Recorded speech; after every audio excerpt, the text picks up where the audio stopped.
नमस्कार मंडळी. अवधूत चिंतन श्री गुरुदेव दत्त श्री स्वामी समर्थ महाराज की जय. बघा, आज 18 जूनला एक अद्भुत आणि अत्यंत शुभ असा संयोग जुळून आलेला आहे. तो म्हणजे या दिवशी गुरुपुष्य अमृत योग तर आहेच, पण यासोबत विनायक चतुर्थी सुद्धा आहे.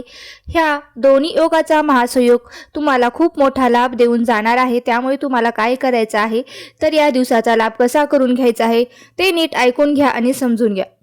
बघा, वेदामध्ये पुष्प नक्षत्राला तिष्य म्हटलं जातं. तर पुष्प नक्षत्राचे देवता आहे स्वतः बृहस्पती म्हणजे देवगुरु आहेत. आणि पुष्प नक्षत्राला आपल्या 27 नक्षत्रांचा राजा असं सुद्धा म्हटलं गेलेलं आहे.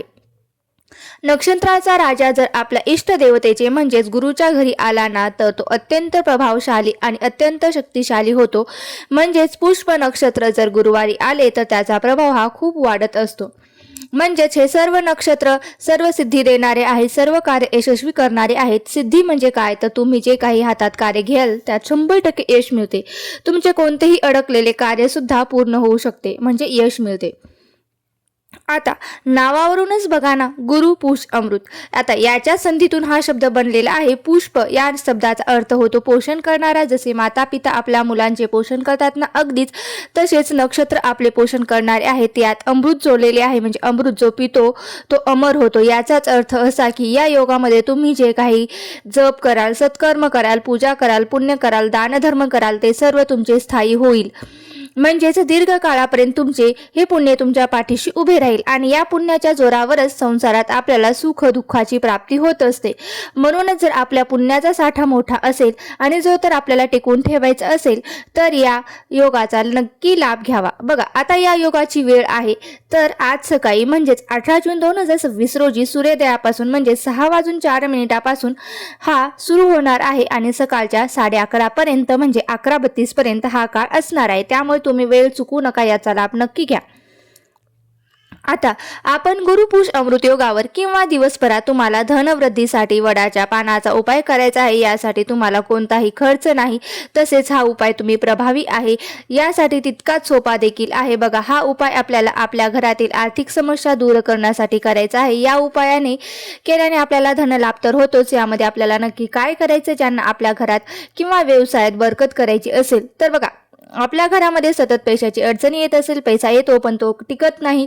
म्हणजेच काय, तर लक्ष्मी आपल्यावरती प्रसन्न आहे पण आपल्या घरामध्ये स्थिर नाही. आणि म्हणून लक्ष्मीला स्थिर करण्यासाठी, लक्ष्मीला आपल्या घरात आकर्षित करण्यासाठी आपण हा उपाय करणार आहोत. हा उपाय इतका प्रभावी आहे की हा उपाय केल्याने आपल्या घरात पैसा येण्याचे सर्व मार्ग मोकळे होतात. जिथे दागदागिने ठेवतो, पैसा ठेवतो, तिथे तुम्हाला हा प्रयोग करून ठेवायचा आहे. तिथे तुम्हाला काय करायचं आहे, तर वडाचे पान ठेवायचं आहे. बघा, आता हा उपाय कसा करायचा आहे ते पाहूया. एक वडाचे चांगले हिरवेगार पान घ्यायचे. ते जास्त सुकलेले नसेल आणि पान आपण तोडू शकतो का? हो, नक्कीच तोडू शकता. जर तुम्हाला खाली पडलेले चांगले पान मिळाले नाही तर तुम्ही ते पान तोडू शकता. त्यानंतर त्या पानाच्या गुळगुळीत म्हणजे सपाट प्लेन बाजूवर हळदीने स्वास्तिक काढून घ्यायचे आहे. मग त्याचे पंचोपचार पूजन करायचं आहे. पूजन कसे कराल, तर स्वास्तिक काढले की त्याच्या खाली एक टिळा लावायचा आहे, एक फूल अर्पण करायचे, धूप दिवा दाखवायचा आहे, नैवेद्याच्या रूपात तुम्ही काहीतरी गोड बाजूला ठेवायचे. हे झाले की तुमचे पंचोपचार पूजन. मग याच शुभ योगामध्ये हे पान उचलून आपल्या तिजोरीमध्ये ठेवून द्यायचे आहेत किंवा जिथे तुमच्या व्यवसायाचा गल्ला असेल तिथे तुम्ही ठेवला तरीही चालेल. आता या नवीन नक्षत्रात हे आपण शक्तिशाली पान ठेवायचे. याने घरात धनधान्याची तर वृद्धी होतेच, पण खूप सुंदर आणि लाभकारी प्रयोग आहे. सर्वांनी आवर्जून करा. आणि याचे विसर्जन कधी करायचे, तर ते पुढील गुरुपुष्य अमृत नक्षत्र येईल त्यावेळी हे जुने पान निर्मलात विसर्जित करून नवीन पान घेऊन याच पद्धतीने पूजन करून तिजोरीत स्थापन करायचे असतं. बघा, त्याचबरोबर या दिवशी आपल्याला काय करावे आणि काय करायचे नाही तर हे सुद्धा जाणून घ्यायचं आहे. आता आपण म्हणतो ना, इथे दुसरा जो योग जो बनत आहे तो आहे म्हणजे विनायक चतुर्थी. थोडक्यात समजून घ्या की चतुर्थी काय असते. एका महिन्यात 2 चतुर्थ्या असतात. जी कृष्ण पक्षात येते तिला आपण संकष्टी चतुर्थी म्हणतो आणि जी शुक्ल पक्षात येते तिला आपण विनायक चतुर्थी म्हणतो. संकष्टी चतुर्थी म्हणजेच नावाप्रमाणे संकटाचा नाश करणारी पूर्णपणे सामर्थ्य आहे. आणि जी आता 18 तारखेला येत आहे ती विनायक चतुर्थी आहे. ती धनसंपदा वाढवणारी आणि भक्ती वाढवणारी आहे आणि संकष्टी चतुर्थीला रात्री पूजन होते. चंद्र दर्शनानंतर आपण उपवास सोडतात, पण या विनायक चतुर्थीमध्ये गणपती बाप्पांचे पूजन केले जाते, पण चंद्र दर्शनाचा कोणताही नियम नाही. जर तुम्ही विनायक चतुर्थीचा उपवास करू शकलात तर अतिउत्तम, नसेल जमत तर काही हरकत नाही. या दिवशी गणपती बाप्पांचा अभिषेक घाला, त्यानंतर त्यांना गंध, अक्षता, फुलं अर्पण करा. ओम गण गणपते नम या मंत्राचा जप करत दुर्वा अर्पण करा. आपल्याकडे दुर्वा असल्यास पाहिजे. दुर्वा वाहणे हा धनसंपदा वाढवण्याचा सर्वात मोठा उपाय आहे. दुर्वा वाहा, फुलं वाहा, धूप दिवा अगरबत्ती दाखवा, प्रसादासाठी मोदक किंवा लाडू ठेवा. तुमचे सुंदर असे पूजन झाले की तुमच्या हातून खूप मोठे कार्य होईल. आयुष्यातील मोठे मोठे विघ्न याने नाहीसे होतील. दुसरं, पुष्प नक्षत्रात लग्न ठरवणे, लग्न जमवणे, साखरपुडा, सगाई किंवा लग्नाचे कार्य करू नये. बाकी कोणाला नवीन घर घ्यायचे असेल, गाडी घ्यायची असेल किंवा व्यवसायाचे नवीन काम करायचे असेल तर हा सर्वात उत्तम मार्ग आहे. आयुष्यामध्ये स्वामी देवता दत्त सेवा खूप जास्त महत्त्वाची आहे. आपण नेहमी म्हणत असतो की आपल्या नशिबात ही जे नाही ते आपल्या नशिबात आपल्याला देतात, ते आपले ब्रह्मांड नायक देतात असतात. म्हणून शिवाय उद्याच्याला म्हणजे आज आपल्याला हा सेवेचा दिवस चुकवायचा नाही.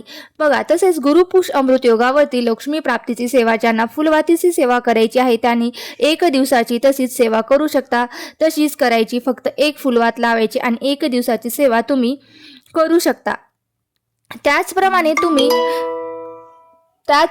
तुम्ही 1 दिवसाचं व्यंकटेश स्तोत्राचं अनुष्ठान सुद्धा करू शकता.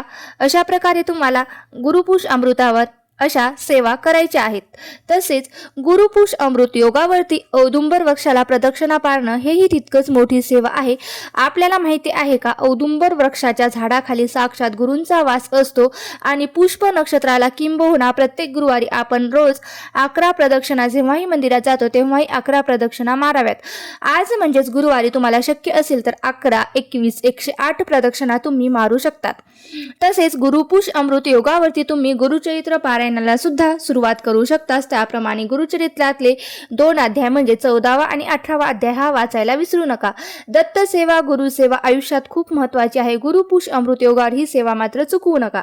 आता पुष्प नक्षत्र म्हटलं तर, गुरुपुष्प नक्षत्र म्हटलं तर आपण कवड्या, तांदूळ, हळद, सोने या वस्तूंची आवर्जून खरेदी करू शकतो. ते शुभ मानले जाते. अगदीच थोडक्यात सांगायचं झालं तर या तिथीचा लाभ कसा करून घ्यायचा आहे तर या दिवशी गणपती बाप्पाची पूजा करायची आहे. गणपती बाप्पाला लाल फुलं, दुर्वाची जोडी अर्पण करायची आहे. त्याचबरोबर माता महालक्ष्मीची पूजा करायची आहे आणि तुमचे जे कोणी सद्गुरू असतील त्या गुरूंची पूजा करायची आहे. कारण पुष्प नक्षत्रावर तुमचे गुरु आणि त्यांच्या मंत्राचा जप आणि त्यांचं दर्शन हे सुद्धा खूप शुभ मानलं जातं. तर ही महत्त्वपूर्ण माहिती कशी वाटली, माहिती आवडली असेल तर नक्की लाईक करा आणि तुमच्या मित्रपरिवारासोबत जास्तीत जास्त शेअर करा. हा व्हिडिओ कसा वाटला तेही सांगा आणि हा व्हिडिओ तुम्ही कुठून पाहताय तेही मला कमेंट बॉक्समध्ये सांगा आणि कमेंट बॉक्समध्ये ओम गण गणपते लिहायला विसरू नका. धन्यवाद. श्री स्वामी समर्थ. जय जय स्वामी समर्थ.